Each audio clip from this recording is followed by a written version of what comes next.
ঢাকা বিশ্ববিদ্যালয় হল অশান্ত হলে একটা পর্যায়ে বাংলাদেশ অশান্ত হবে। এই সময় রাজনৈতিক হস্তক্ষেপ যদি হয় তাহলে যে কোনো সময় পরিস্থিতি ভোলাটাইল হবে। আমার জন্য এটা ছিল একটা স্যালভেজ অপারেশন। ওই সময় ওই পদক্ষেপটুক না নিলে বিশ্ববিদ্যালয় শান্ত রাখা যেত না। তাদের এই ভূমিকার সুস্পষ্ট বিচার হওয়া উচিত। আইন এবং আবেগকে আমি আলাদা করেছি। একটা বড় বিশ্ববিদ্যালয় ক্যাম্পাসে ছাত্রলীগ হিসেবে তিনি পরিচিত, কিন্তু আমরা কোনো প্রমাণ পাইনি। একজন একজন করে প্রত্যেকের নিরাপত্তা নিশ্চিত করা ইউনিভার্সিটি ক্যাম্পাসে এটা সিম্পলি বাস্তব কারণেই সম্ভব না। শেষ পর্যন্ত এই নির্বাচনটি আমরা করেছি ছাত্রদের দাবিকে সম্মান জানিয়ে।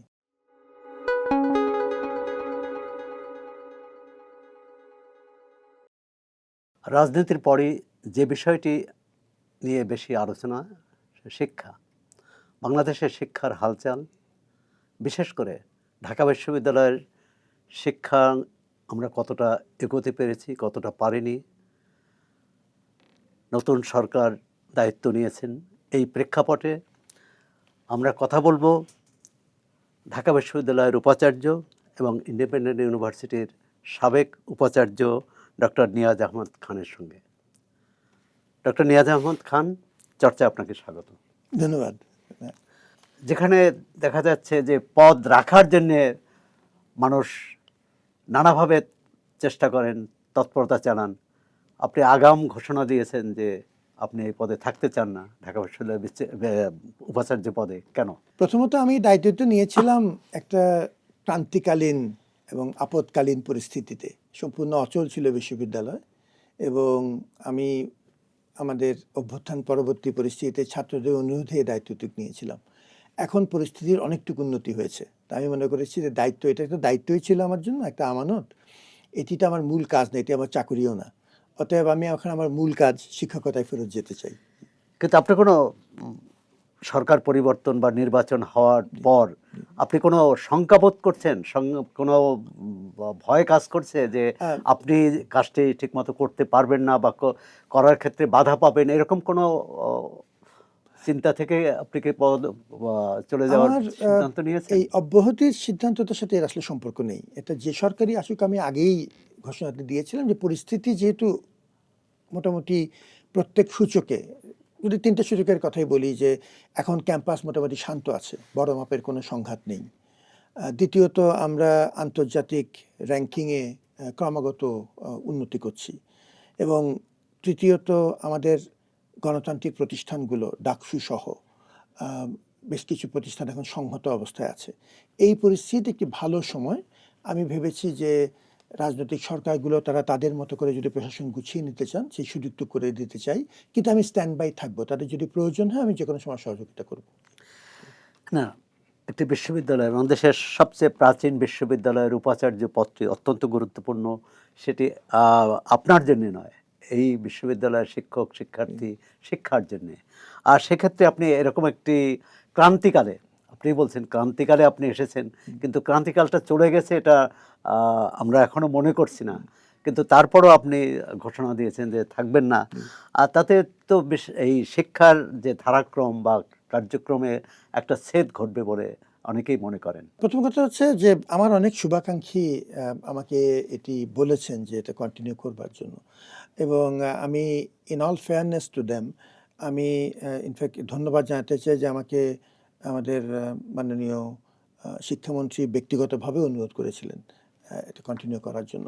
আমার জন্য এটা, আমি যেটা ভেবেছি যে আমার জন্য এটা ছিল একটা স্যালভেজ অপারেশন। এখন অত খারাপ অবস্থা নেই এখন, এটা হচ্ছে প্রথম কথা। দ্বিতীয়ত আমি এখন মূল কাজ পড়াশোনা এবং গবেষণায় ফেরত যেতে চাই। এই প্রশাসনিক দায়িত্বে থাকার কারণে আমি একরকম বিচ্ছিন্ন হয়ে যাচ্ছিলাম পড়াশোনা থেকে, আর আমার কিছু বিশ্রামও প্রয়োজন। এই সব কিছু মিলিয়ে কিন্তু আমি বিশ্ববিদ্যালয়ে আছি, আমি আমার মূল বিভাগে ফেরত যাব, যে কোনো সময় প্রয়োজনে সহযোগিতা করব। এবং যদি আরও বড় পরিসরে কিছু পলিসি পর্যায়ে কাজ করার সুযোগ থাকে শিক্ষা সেক্টরে, আমি সরকারকেও সহযোগিতা করতে চাই। মাঝখানে খবর আমরা দেখেছিলাম সংবাদ মাধ্যমেই যে আপনি বিদেশে রাষ্ট্রদূত হয়ে যাচ্ছেন। এই খবরটি কি পুরোপুরি অসত্য ছিল, ভিত্তিহীন ছিল? পুরোপুরি অসত্য না। এটা প্রথম দিকে আমাদের নভেম্বর ডিসেম্বরের দিকে একটা প্রস্তাবনা সরকার চিন্তা করছিলেন আমাকে একটা ইউরোপিয়ান ইউরোপের দেশের একটি দেশে। রাষ্ট্রদূত হিসেবে। এবং তখন যেটা আমার চিন্তা ছিল যে মোটামুটি বিশ্ববিদ্যালয়কে গুছিয়ে দিয়ে ডিসেম্বর নাগাদ যদি আমি ওই দায়িত্ব নেই। পরবর্তীতে আবার সরকার প্রধান সহ অনেকের সাথে আমার কথা হয়েছিল। ওই সময় মাননীয় শিক্ষা উপদেষ্টা, মাননীয় প্রধান উপদেষ্টা সহ তারা বলেছিলেন যে নির্বাচনের ঠিক আগ মুহূর্তে এই সময়টা খুবই নাজুক একটা সময়। এই সময় সংবেদনশীল সময়ে যদি সুযোগ থাকে আমি যেন আরেকটু কন্টিনিউ করি। তো আমি মূলত বিশ্ববিদ্যালয় এবং তাদের অনুরোধে এই কন্টিনিউটা করেছিলাম। যে ওইটা সেটা করতে যেয়ে এই অফারটুকু আমি পরে ছেড়ে দিয়েছি। আপনি ঢাকা বিশ্ববিদ্যালয়ে আসার পর অনেক ঘটনার সাথে অনেক অঘটনও ঘটেছে। জি, বিশেষ করে শিক্ষকদের এক অংশ, শিক্ষার্থীদের এক অংশ মবের শিকার হয়েছে। জি। আ এই শিক্ষা প্রতিষ্ঠানের অভিভাবক হিসাবে বিষয়টি আপনি মোকাবেলায় কতটা চেষ্টা করেছেন সেটি রোধ করতে, এবং একজন শিক্ষক হিসাবে আপনি বিষয়টি কিভাবে জি, নিয়েছেন? জি। আচ্ছা, ১ম কথা হচ্ছে আমরা যে সময় কেউ দায়িত্ব নিয়েছি এটি কোনো স্বাভাবিক সময় না। ছাত্র শিক্ষক সম্পর্কের মধ্যে বেশ বড় রকম টানাপোড়েন ছিল। কোনো ক্ষেত্রে আ আবেগের মাত্রাও আ অনিয়ন্ত্রিত পর্যায়ে ছিল। Emotions were running very high এবং শিক্ষকদের মধ্যে কারো বিরুদ্ধে সুস্পষ্ট অভিযোগ ছিল যে তারা ওই সময়ে বিশেষ করে জুলাই অভ্যুত্থান সময়কালে তাদের ভূমিকা সরাসরি ছাত্রদের বিরুদ্ধে ছিল। এরকম কিছু সুস্পষ্ট অভিযোগ ছিল। তো সেই অনুযায়ী আমরা কিছু ফ্যাক্ট ফাইন্ডিং মিশন করে দিয়েছিলাম। প্রায় ৩১টি ফ্যাক্ট ফাইন্ডিং মিশন চলছিল। ওই সময়ে ওই পদক্ষেপটুক না নিলে বিশ্ববিদ্যালয় শান্ত রাখা যেত না এবং সেই পদক্ষেপগুলো আইনগতভাবে নেয়া হয়েছে। কিছু ক্ষেত্রে যেটা আপনি বলেছেন যে সীমা অতিক্রম করার যে বিষয়গুলো ঘটেছে এবং সেটি অবশ্যই ঘটেছে। কিছু ক্ষেত্রে ঘটেছে কিন্তু যেসব জায়গায় আমরা আগে জানতে পেরেছি সুস্পষ্ট ব্যবস্থা নিয়েছি। আমি আপনাকে একদম স্পেসিফিক কেস ধরে বলতে পারবো। যেসব জায়গায় আমরা পরবর্তীতে জেনেছি সুস্পষ্ট ব্যবস্থা নিতে পারিনি, সেটি অবশ্যই আমার জন্য একটা দুঃখজনক বিষয়।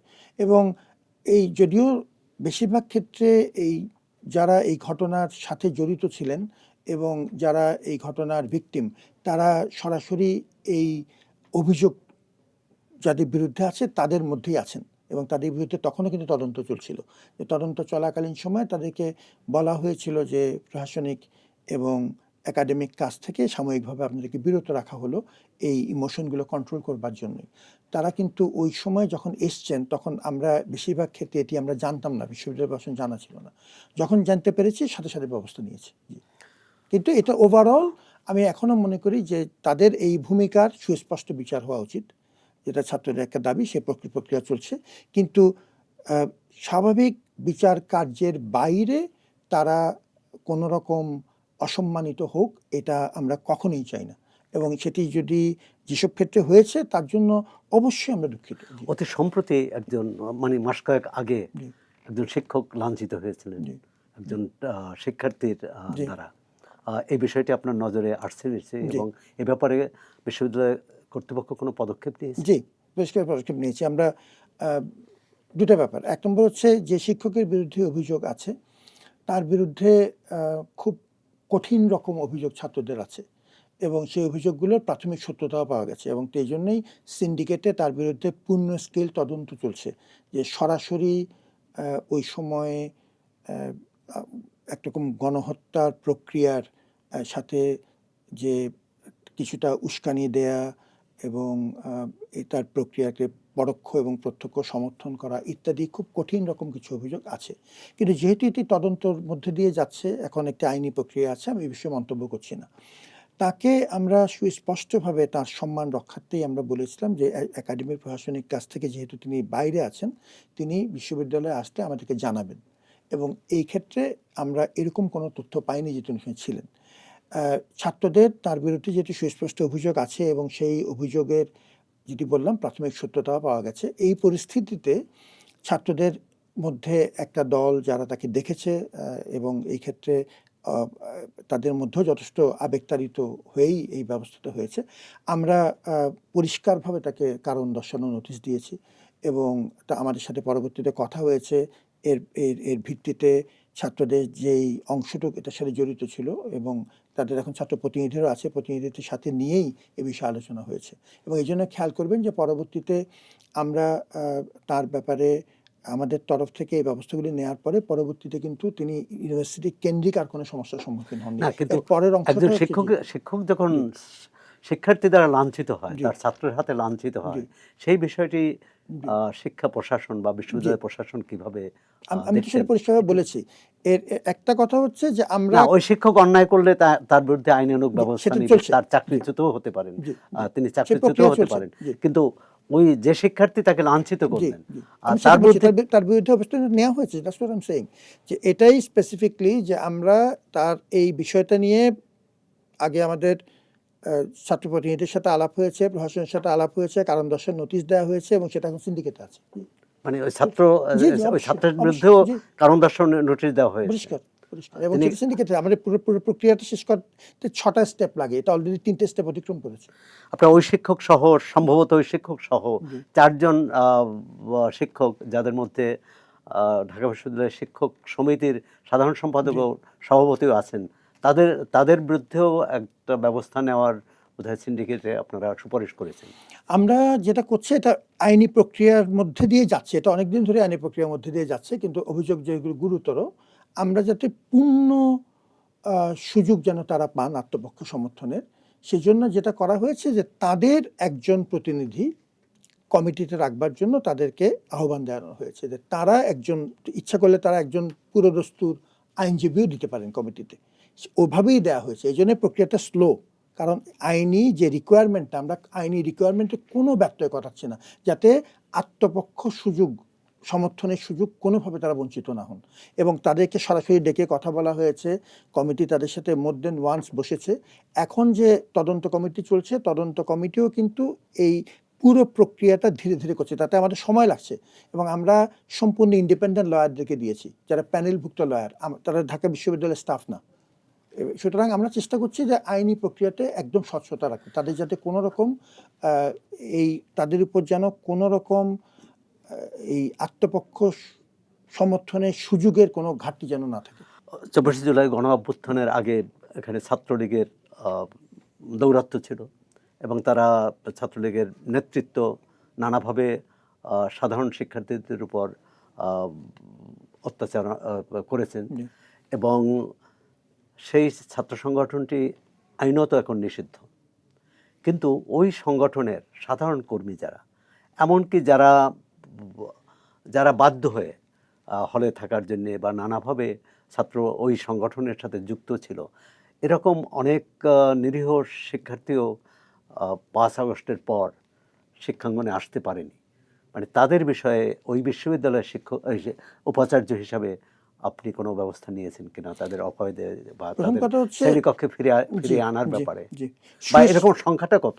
জি, এটা এক্সাক্ট সংখ্যা তো আমরা আসলে এই মুহূর্তে আপনাকে বলতে পারবো না। যেটা আমরা বলতে পারবো সেই হিসাবটা, কারণ কেউ তো স্পেসিফিকলি আইডেন্টিফাই করেনি যে আমি ছাত্রলীগ করতাম, এরকমটা স্পেসিফিকলি আইডেন্টিফাই করেনি। যেসব ক্ষেত্রে সুস্পষ্ট অভিযোগ আছে, সেই অভিযোগগুলো প্রাথমিক মূল্যায়ন করা হয়েছে। অনেক লম্বা লিস্ট ছিল। সেই অভিযোগ মূল্যায়ন করে পুরো দস্তুর তদন্ত করে, আমার যদি সংখ্যাটা মনে আছে, সংখ্যাটা আমাকে ভেরিফাই করতে হবে, ১২৮ জনের মতো একটা লিস্ট আমরা এখন করেছি। সেই লিস্টটা ডিসিপ্লিনারি বোর্ড হয়ে প্রত্যেকটা পর্ব, proctorial committee, fact finding committee, disciplinary board, syndicate, তদন্ত কমিটি হয়ে ওখানেও প্রত্যেককে সুযোগ দেওয়া হচ্ছে ব্যক্তি হিসাবে আত্মপক্ষ সমর্থনে, প্রত্যেককে একজন একজন করে ইন্ডিভিজুয়ালি। তাতে প্রক্রিয়াটা স্লো। আমি বারবার নিশ্চিত করার চেষ্টা করছি যাতে আইনি প্রক্রিয়াতে কোনো ত্রুটি না থাকে। আইন এবং আবেগকে আমি আলাদা করেছি, আমরা চেষ্টা করছি এটা করবার জন্য। এর বাইরে যেসব জায়গাতে আমরা লম্বা অভিযোগ আছে কিন্তু আমরা সরাসরি কোনো সম্পৃক্ততা প্রমাণ পাইনি, তাদের ব্যাপারে আমরা একদম সম্পূর্ণভাবে নিশ্চিত করেছি যে তারা তাদের মতো করে যদি আসতে চায় সেটি করতে পারবে। এখন একটা বড় বিশ্ববিদ্যালয়ের ক্যাম্পাসে ছাত্রলীগ হিসেবে তিনি পরিচিত, কিন্তু আমরা কোনো প্রমাণ পাইনি।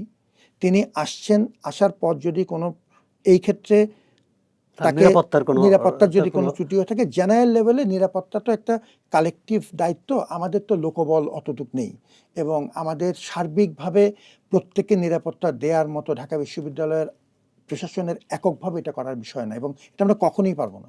এটা সবাইকে নিয়েই করতে হবে, কারণ এটা তো ক্যান্টনমেন্ট না যে আমি পথ বন্ধ করে দিতে পারবো। এটা একটা জনপরিসর, আমাকে মানুষজনকে আসতে দেওয়ার সুযোগ দিতে হবে, আবার আমার শিক্ষার্থীদের নিরাপত্তাও রাখতে হবে। এই খুব ডেলিকেট ব্যালেন্সিংটা করা খুবই কঠিন হচ্ছে। চেষ্টা করছি কিন্তু আমরা সার্বিকভাবে যাদের এরকম আত্মপক্ষ সমর্থনের জন্য সুযোগ দিয়েছেন আত্মপক্ষ সমর্থনের, তারা করেছে কিনা? রেসপন্স করছে। আমরা এই লাস্ট হিসাবেও প্রায় 38 জনের অফিসিয়াল রেসপন্স আমরা পেয়েছি, যেখানে তারা কোনো কোনো ক্ষেত্রে তারা আইনজীবী দেওয়ার জন্য প্রস্তাব করেছেন। সুতরাং এই প্রক্রিয়াটা চলছে, এবং এই প্রক্রিয়াটা কিন্তু বিশ্ববিদ্যালয়ের প্রক্রিয়া না, এটা এখন পুরো আইনি প্রক্রিয়া, এবং আইনি প্রক্রিয়াতে আমাদের লয়ার টিম এটা হ্যান্ডেল করছেন, যাতে পূর্ণ স্বচ্ছতা থাকে।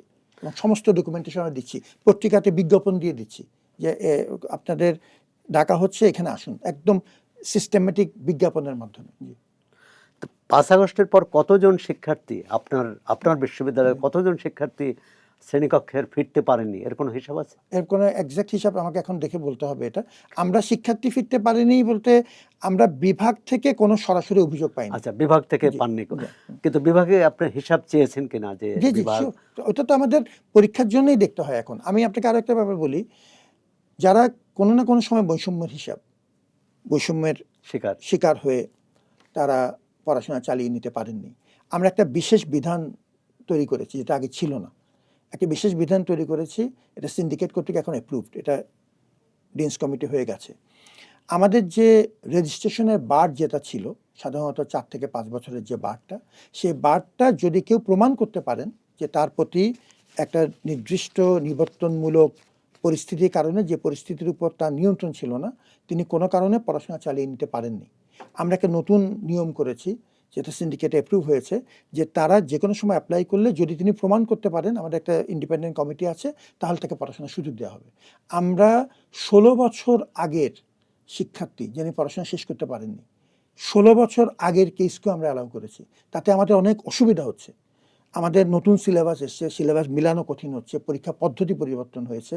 তারপরেও আমাদের সম্মানিত বিভাগীয় প্রধান এবং সম্মানিত ডিনদেরকে আমরা অনুরোধ করেছি, এবং তারা অত্যন্ত they have been very considerate, যে তারা এটা মেনে নিয়েছেন যে তার এই বঞ্চনার কথা বিবেচনা করে একটা বিশেষ সুবিধা দেয়া, সেটিকে আমরা পাশ করে নিয়েছি। এই সুবিধা সবার জন্য প্রযোজ্য হবে।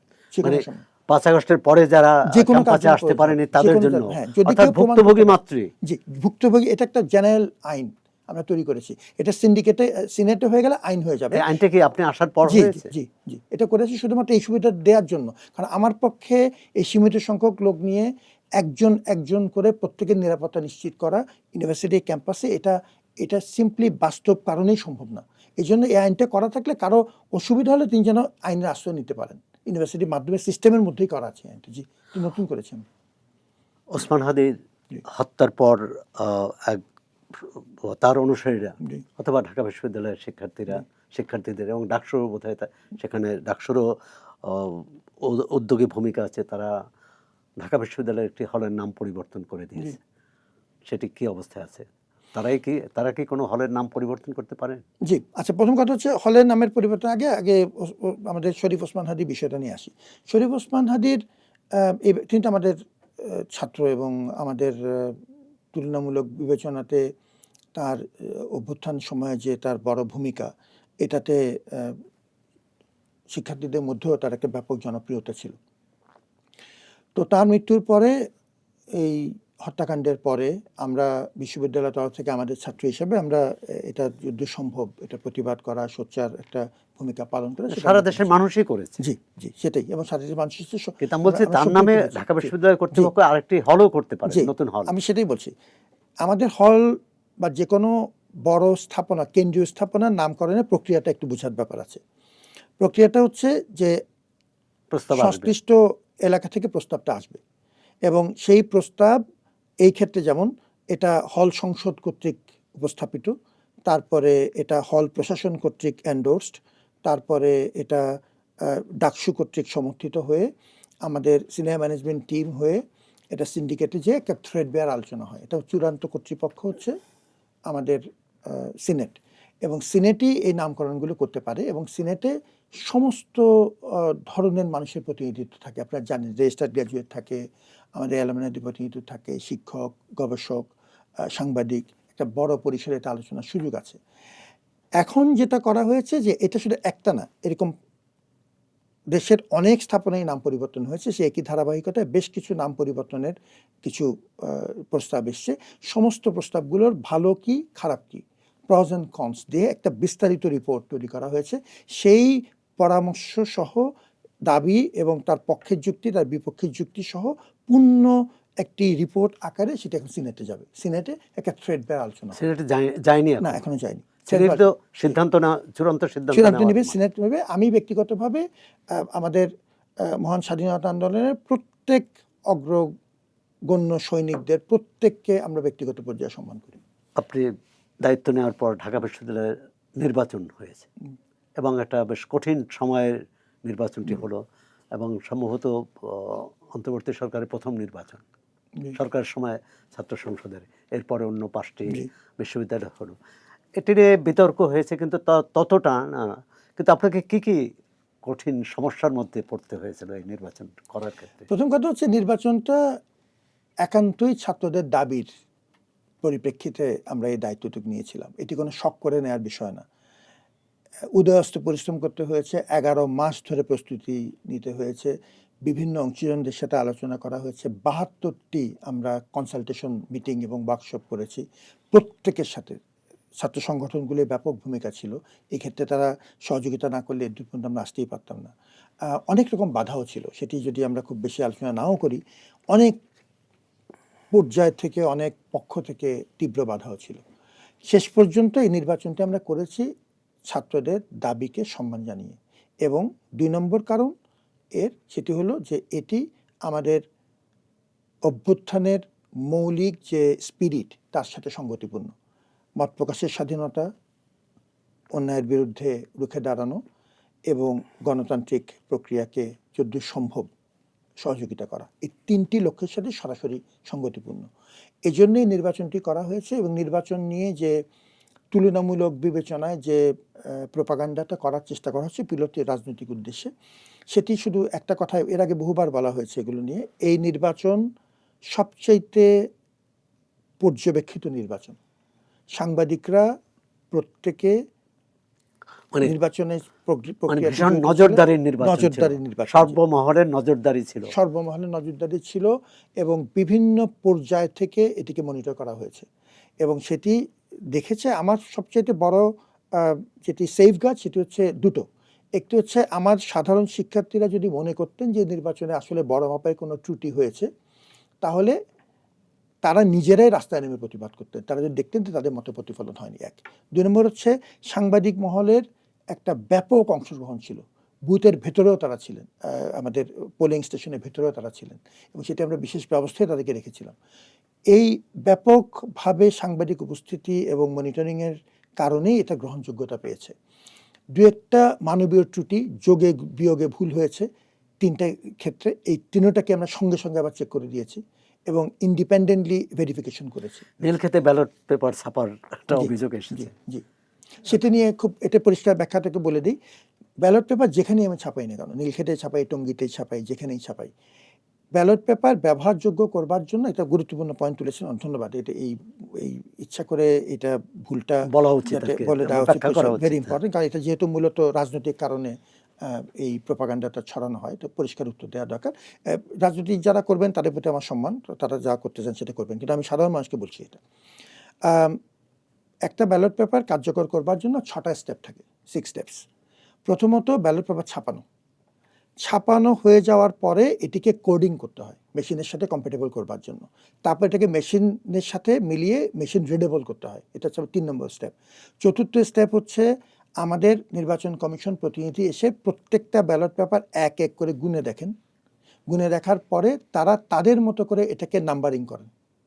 করার পরে 5ম স্টেপ হচ্ছে তারা এই পুরো জিনিসটি বুঝে নেন এবং কিছু এডিশনাল পেপার সহ ব্যাপারটা বুঝে নেবেন।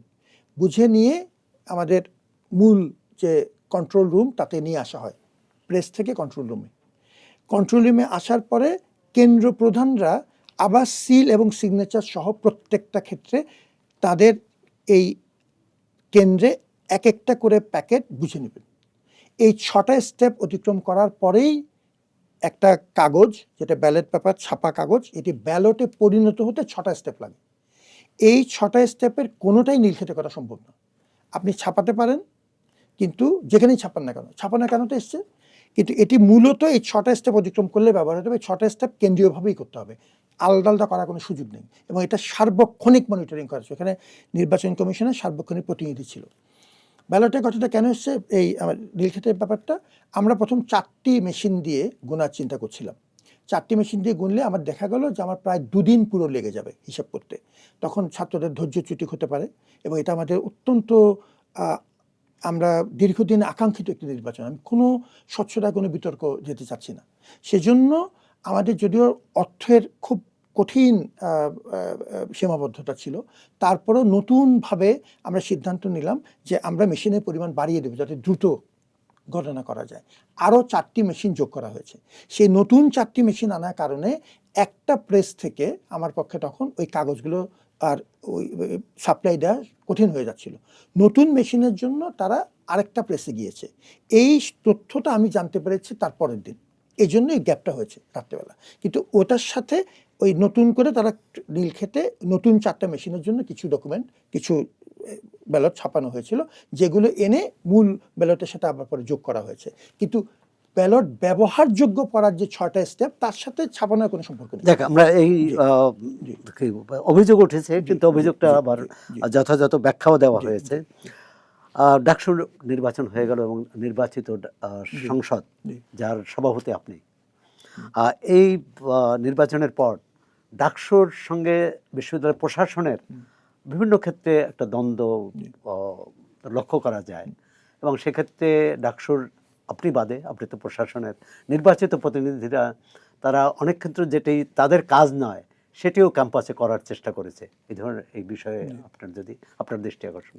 প্রথম কথা হচ্ছে, ডাকসু আমরা অনেক দিন পর, যদি 2019-এর অসমাপ্ত অংশটা কিংবা খুবই বিতর্কিত অংশটা বাদ দেন, তাহলে আমরা প্রায় 2 দশক পর আমরা এই নির্বাচনটা পেয়েছি। 3 দশক পর, আরো 3 বেশি, দশক 3 পর, দশক এক্স্যাক্ট পর। 29 বছর, জি হ্যাঁ। আমি এই জিনিসটি এভাবে দেখি যে ছাত্রদের একটা তীব্র আকাঙ্ক্ষা আছে, এটি তাদের প্রকৃত অর্থেই একটা গভীর আবেগ এবং আনন্দের জায়গা।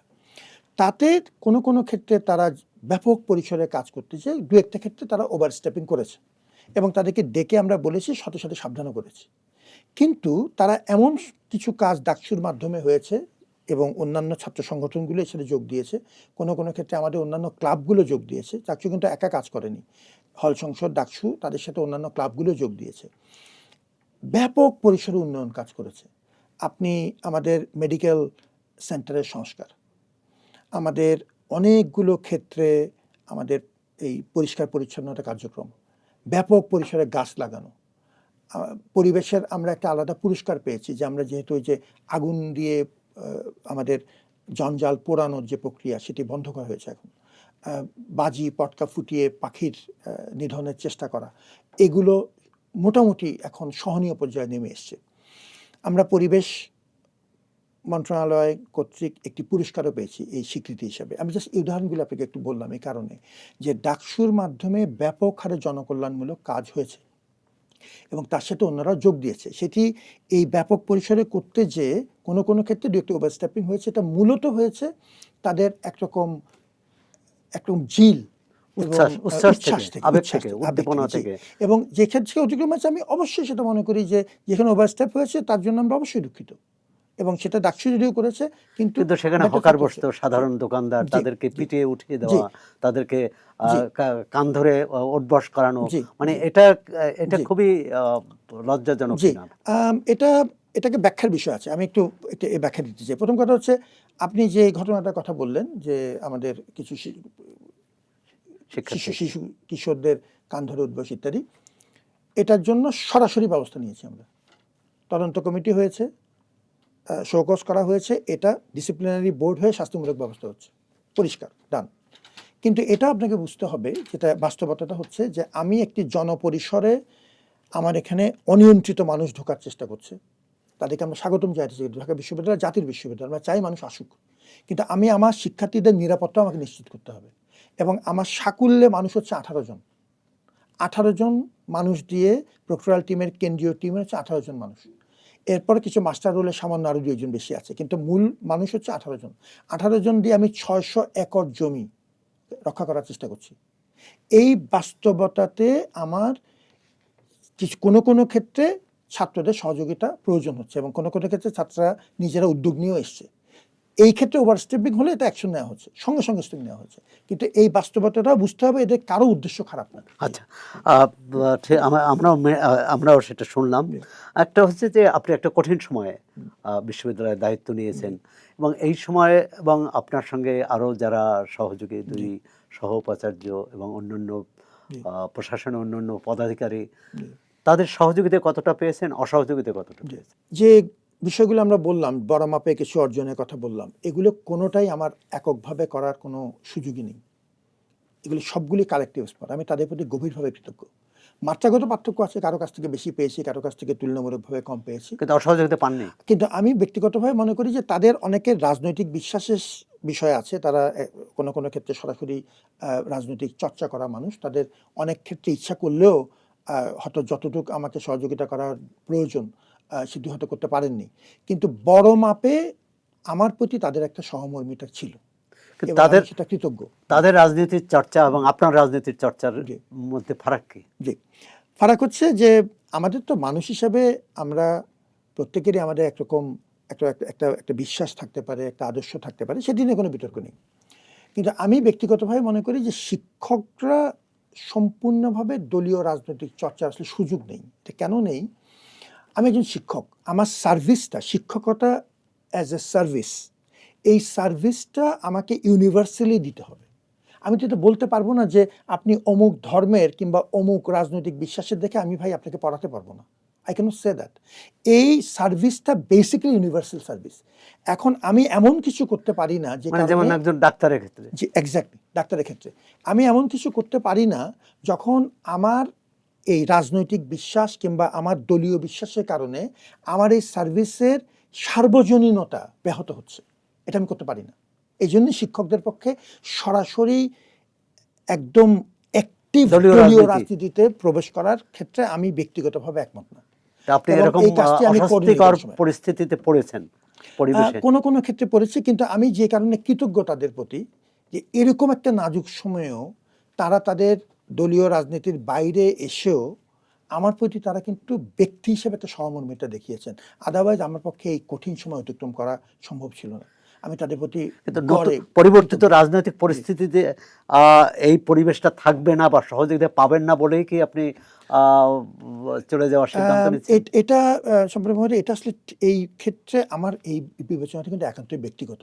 আমি এটা বললে তাদের প্রতি অবিচার হবে, এই কারণে যে তারা রীতিমতো আমাদের ২-৩ জন আমাদের শীর্ষস্থানীয় আমাদের দল কেন্দ্রিক নেতৃত্বের একটা দল আমার কাছে এসছেন। এসে তারা আমাকে ব্যক্তিগতভাবে অনুরোধ করেছেন। আমার পরিবারের মাধ্যমে আমাকে অনুরোধ করেছেন থেকে যাওয়ার জন্য। সুতরাং তাদের দিক থেকে আসলে আন্তরিকতার অভাব নেই। এই ক্ষেত্রে এই ব্যাপারটি একান্তই আমার নিজের। যে আমি আসলেই মনে করেছি যে আমার এই স্যালভেজ অপারেশন শেষ হয়েছে। বিশ্ববিদ্যালয় ঊর্ধ্বমুখী ট্রেন্ডে আছে। আমি এখন আসলেই পড়াশোনা করতে চাই। আপনি ঢাকা বিশ্ববিদ্যালয় পুনরুদ্ধার করেছেন একটা সংকটজনক অবস্থা থেকে, কিন্তু সার্বিকভাবে আপনি যখন এই এখান থেকে বিদায় নিতে যাচ্ছেন, কিন্তু আপনি তো শিক্ষাবিদ থাকছেন, আপনি তো শ্রেণীকক্ষে থাকবেন, সার্বিকভাবে বাংলাদেশের শিক্ষার এত অবনতি কেন? এর তো বড় দাগে তো অনেকগুলো কারণই আছে। একটা শিক্ষা তো সমাজের বাইরে কিছু না।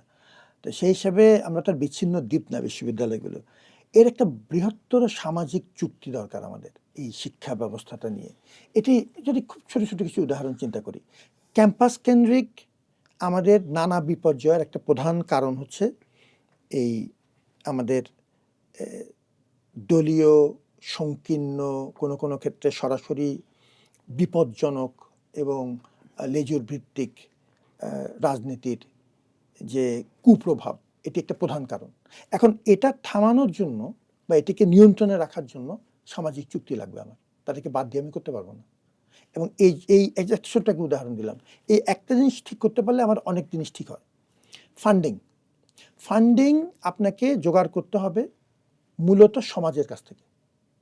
সরকারের উপর নির্ভর করে আপনি বিশ্ববিদ্যালয় যত চালাতে চাইবেন তত আপনার স্বাতন্ত্র্য এবং স্বাধীনতা কমে আসবে। এটাই একদম, এটি ডিসপ্রপোর্শনেটলি রিলেটেড। সরকারের উপর নির্ভরশীলতা আমাকে কমাতেই হবে, তাহলে আমাকে নির্ভর করতে হবে সামাজিক অনুদান এবং সামাজিক সাহায্যের উপরে। আমাদের ক্ষেত্রে আমরা জাস্ট পরীক্ষামূলকভাবে, খুব বিনীতভাবে বলছি, আমি সাধারণত বাগান পছন্দ করি না, আমরা 200% ইনক্রিজ করেছি গত 17 মাসে গবেষণায় আমাদের আমাদের সামাজিক অনুদানের ক্ষেত্রে। সামাজিক ট্রাস্ট ফান্ড বেড়েছে, কিন্তু সেটি এখনো অনেক অপ্রতুল, আমাদের অনেকটুকু বাড়াতে হবে।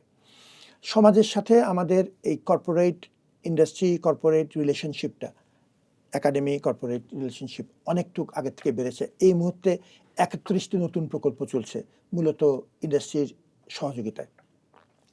আমরা আমাদের ছেলে মেয়েদের জন্য প্রথমবারের মতো গবেষণা মেলা চালু করেছি, কালচারটা তৈরি করার জন্য, গবেষণা কালচারটার জন্য। বাট আনফর্চুনেটলি আমার সময়ের একটা বড় অংশ আমাকে রাস্তায় কাটাতে হয়েছে, নানামুখী রাজনৈতিক পরিস্থিতি মোকাবেলা করা, আইন শৃঙ্খলা পরিস্থিতি মোকাবেলা করা। ফলে একাডেমিক কাজের চাইতে একটা বড় অংশ আমি সময় ব্যয় করেছি নন একাডেমিক কাজে, এবং এটি ঢাকা বিশ্ববিদ্যালয় সহ অপর বড় বিশ্ববিদ্যালয়গুলোর বাস্তবতা। এটি মোকাবেলা করবার জন্য আমাকে বৃহত্তর সামাজিক সমঝোতা দরকার। কঠিন কাজ, কিন্তু এটি সম্ভব। আপনি যখন বিশ্ববিদ্যালয়ের দায়িত্ব নিলেন তখন বৈশ্বিক র্যাঙ্কিংয়ে ঢাকা বিশ্ববিদ্যালয়ের অবস্থান কত ছিল, আর এই মুহূর্তে কত? এটি একটি তুলনামূলক আনন্দের জায়গা, এবং এই জন্য আমার টিম কঠিন পরিশ্রম করেছে, আমার প্রফেসর একাডেমিক সহ। প্রথমত আমরা ক্রমাগত ভালো করেছি। টাইমস, ছোট এক্সাম্পল দিই, টাইমস হায়ার এডুকেশনের হিসেবে আমরা 200 ধাপ অগ্রগতি হয়েছে গত বছরের তুলনায়। এই বছরে 200 ধাপ অগ্রগতি হয়েছে। তাও তো আমরা 500 বিশ্ববিদ্যালয়ের মধ্যে জি, আমি একটু বলি, আমরা এখন 554-তে আছি, কাছাকাছি পৌঁছেছি।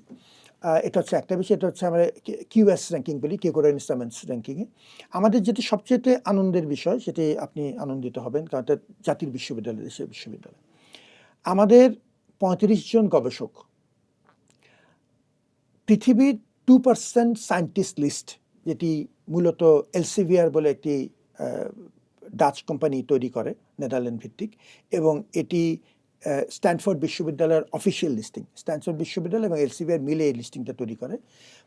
পৃথিবীর 2% টপ সায়েন্টিস্টের মধ্যে ঢাকা বিশ্ববিদ্যালয়ে 35 জন আছেন। এটি আমাদের জন্য একটা বড় পাওনা।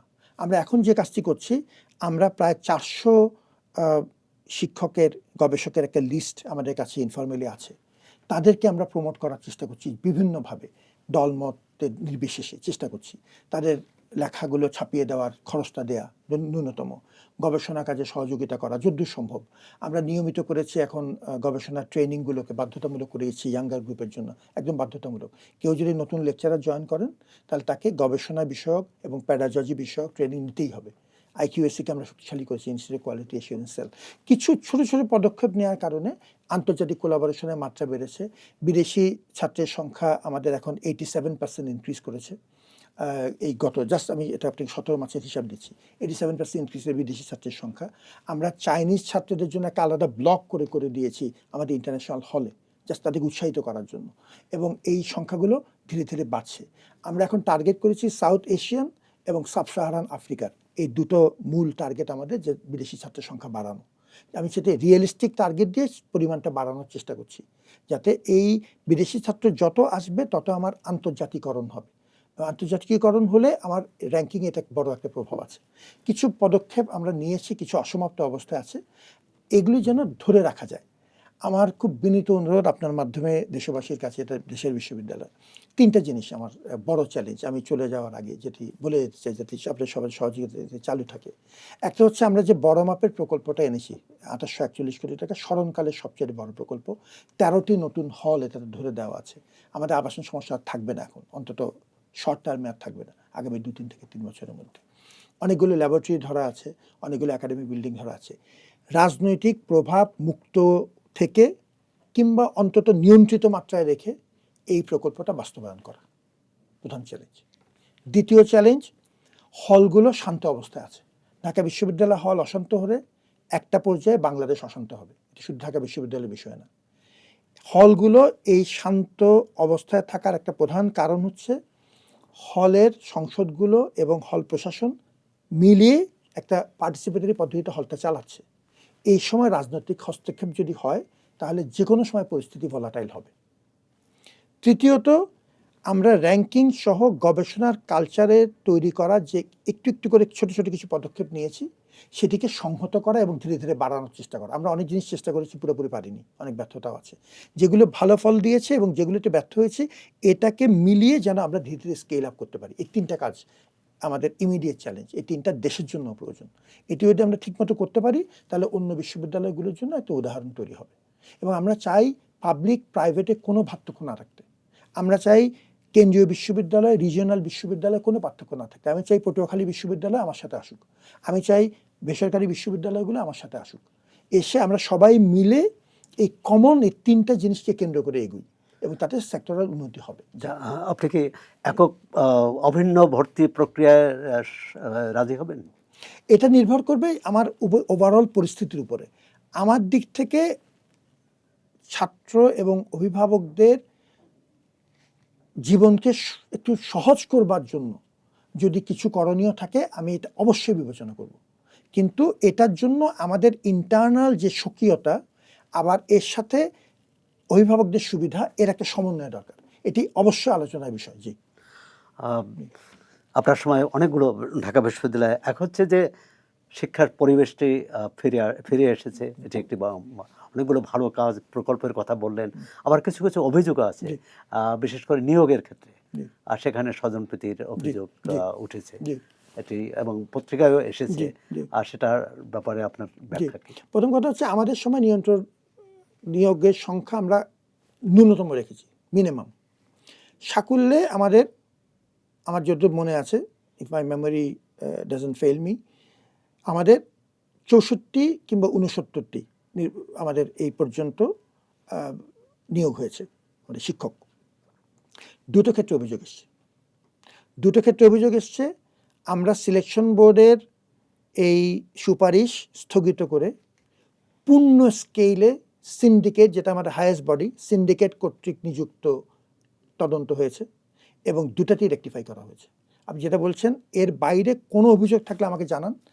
দুটো অভিযোগ পেয়েছি, দুটো অভিযোগের পূর্ণ তদন্ত করেছি এবং অ্যাকশন নিয়েছি। আমাদের সময় সবচাইতে কম রিক্রুটমেন্ট করেছি বাছাই করে, এবং এক্ষেত্রে আমি আমার প্রফেসর একাডেমিকে ধন্যবাদ জানাতে চাই যে বড় মাপের কোনো অনিয়ম আমরা করতে দিইনি। এই জন্যেই নিয়ন্ত্রণ রেখেছি, ট্রান্সপারেন্ট রেখেছি এবং ঢাকার বিশ্ববিদ্যালয়ের বাইরেও অনেক রিক্রুটমেন্ট পেয়েছে। এই ক্ষেত্রে আমাদের এবার রিক্রুটমেন্ট হয়েছে। ঢাকা বিশ্ববিদ্যালয়ের শিক্ষাক্রম বিষয় সঙ্গে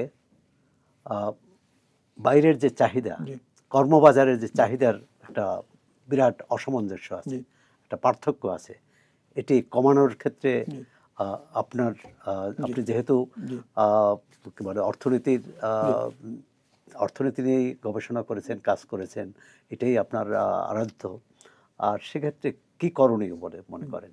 প্রথম কথা হচ্ছে এটি অত্যন্ত মূল্যবান একটি পয়েন্ট আপনি তুলেছেন সম্পাদক মহোদয়, অনেক ধন্যবাদ আপনাকে এটার জন্য। আমি দুটো জিনিস একটু বলি, আমরা কি করেছি একটু বলি। প্রথম কথা হচ্ছে আমরা ইউজিসির সাথে সমন্বয় করে, ইউনিভার্সিটি গ্রান্টস কমিশন সমন্বয় করে আমাদের ইনস্টিটিউশনাল কোয়ালিটি এসিউরেন্স সেলদের মাধ্যমে আমরা আমাদের সিলেবাসগুলিতে এখন ওবি ফরম্যাটে নিচ্ছি। এটি আন্তর্জাতিকভাবে স্বীকৃত একটি ফরম্যাট, যেটিতে আপনাকে সরাসরি ফল দেখাতে হবে, আউটকাম বেসড এডুকেশন, ওবিই। এই প্রক্রিয়াটা আমরা সবগুলো বিভাগ এখন আনতে পারিনি। আমার রাফ হিসেব হচ্ছে অ্যাবাউট 52% বিভাগ এখন ওবিএ ফরম্যাট অলরেডি নিয়ে এসেছি আমরা।